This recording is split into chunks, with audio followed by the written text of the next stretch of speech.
You know, as war rages on in Ukraine, so does the fear of being there. Now imagine this isn't your first war. You've seen it, you've lived it, even survived it. Before we were talking about Holocaust survivors. They are some of the most resilient people we have ever known, but they are older now and they need us. And all our humanitarian heroes around the world have been stepping up in more ways than ever imaginable, from volunteering to fight on the front lines, to organizing food and clothing donations, to assisting the evacuation of Jewish Ukrainians. Julia Entin has been doing that, and she's there. She's also the granddaughter of a Holocaust survivor. She's also this week's ABC News Live Humanitarian Hero.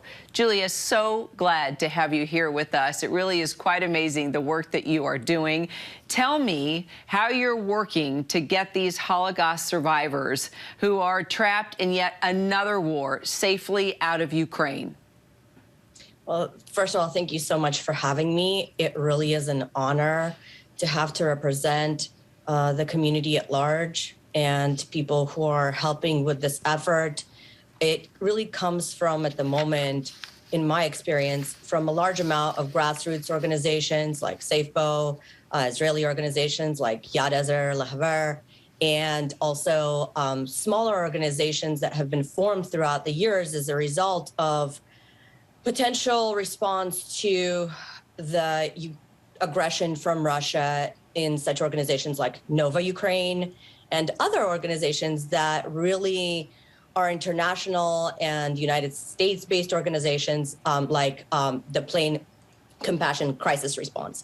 And so what that really looks like is people throughout the world, grassroots organizations, gathering all their efforts and all the resources that they possibly have at their disposal, using their expertise through their work, social connections, social media, in order to band together and help save the most vulnerable, help save Holocaust survivors, help save people that are elderly, LGBT, minorities, again, anybody that is truly vulnerable. And really, it is an honor to be a mouthpiece for the people and for these organizations, because they are truly exemplary in this effort, and they have not slept for about 3 weeks. And you're the granddaughter of a Ukrainian Holocaust survivor. I'm just curious how this whole experience has shaped you as you've been helping these people in need.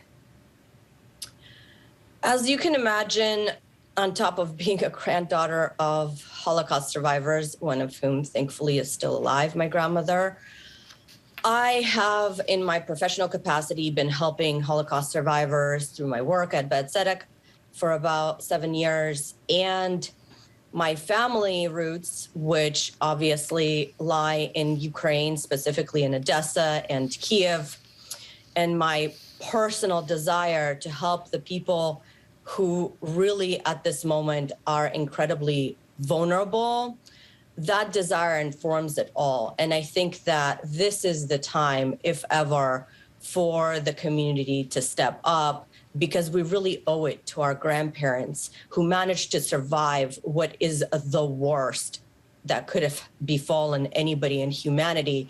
And so we have to pay it forward.